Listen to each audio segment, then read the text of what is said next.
Well, maybe you're answering the question, but what can individuals do to aid the planet at this time? I mean, how do you see that? How do you see that? I mean, obviously there's energy stuff, there's financial, I mean, there's so many things. How do you see that?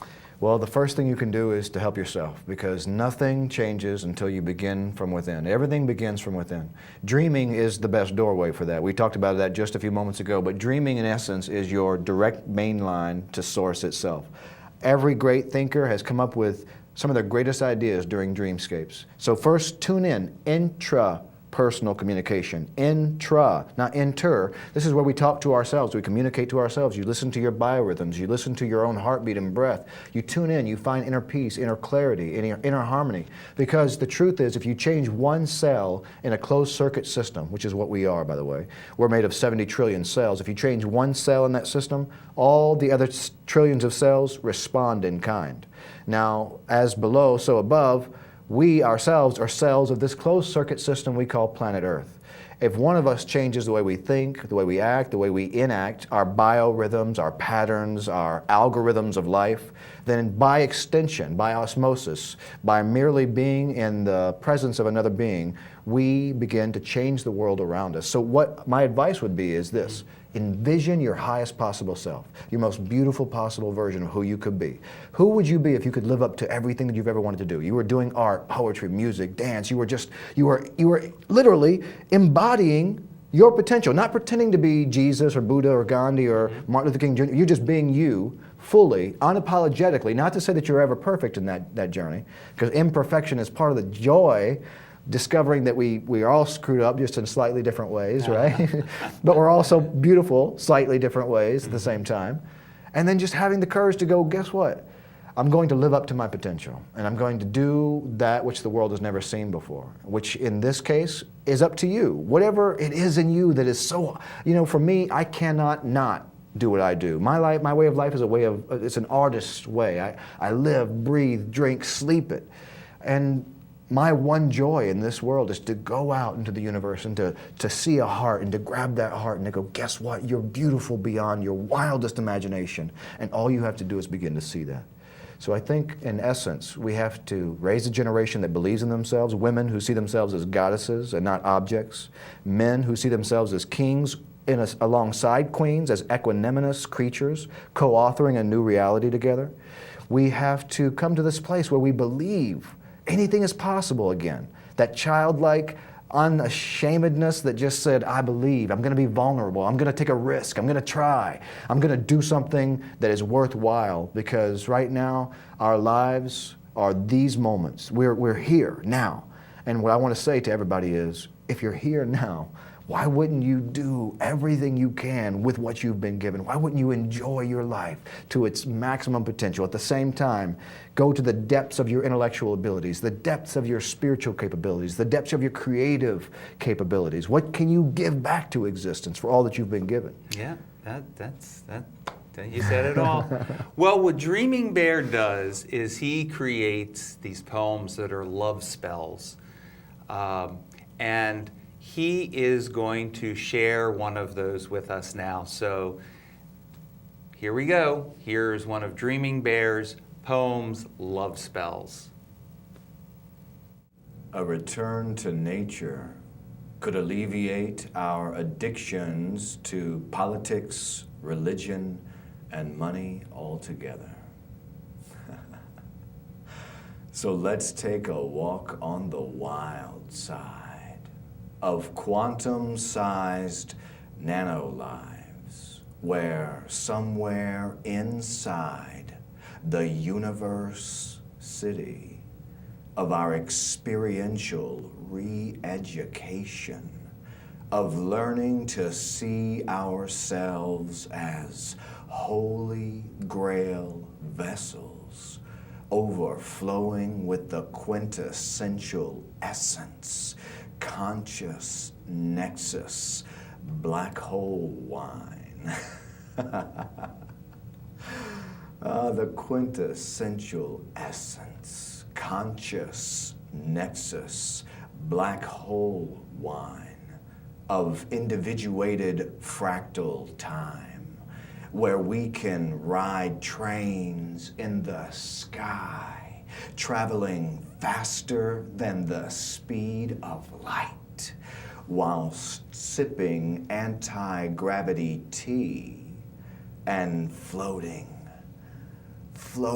next to a metaphysical Einstein of our collective subconscious mind, who keeps recalculating new theories of relativity, meaning everything is our relative. Everything is interrelated. And then he keeps scribbling the word Om Mitakuye Asin, all my relations, next to lost Atlantean equations of exponential expansion on the paper napkin nebulas of binary star bars. The paper napkin nebulas of binary star bars, baby. Formulas which read E equals MC squared. Now, there's nothing new there, but this cunning incantation isn't a clever mathematical equation of crunching the data, but rather is roughly translated as enlightenment equals manifested compassion when enacted to the square. I said enlightenment equals manifested compassion when enacted to the square, because in the unified field theory of everything, aka learning to love each other without conditions, there is a law of accelerating sweetness stating that if we just hug each other long enough without judgment, then we can give the whole world permission to make a fresh start. When we look at the stars, we are seeing ourselves as we truly are. Literally.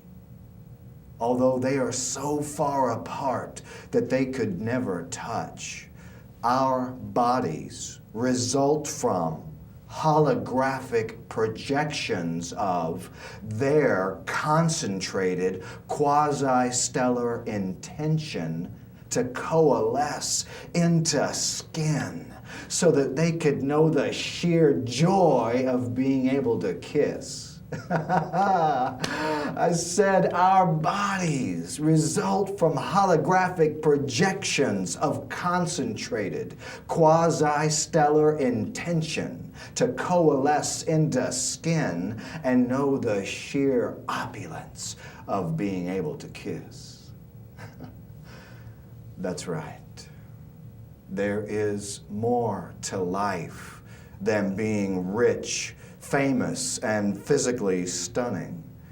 Running in the right stock market portfolio bank account circles won't earn you any spiritual brownie points from the treasury of transformation, or score you a miracle touchdown, Hail Mary pass of happiness in the final seconds of personality crisis when the mass extinction event of the ego is imminent and the economy stagnates in its forward momentum of so-called progress under the weight of too much overconsumption. Because the earth is not an external resource to be plundered by our endless appetite to fabricate and buy into being a customer. The flowers follow a pollen path down the honey way, baby.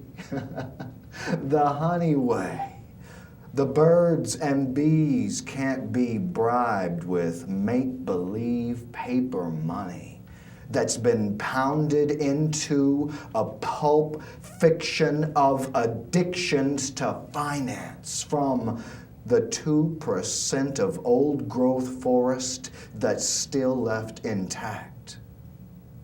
And no amount of tax breaks, incentives, or clever consumer spending could ever put a price tag on the value of having clean air and drinkable water.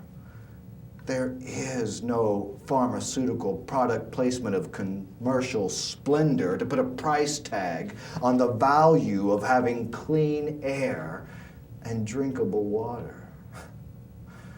There is no price tag for clean air and drinkable water.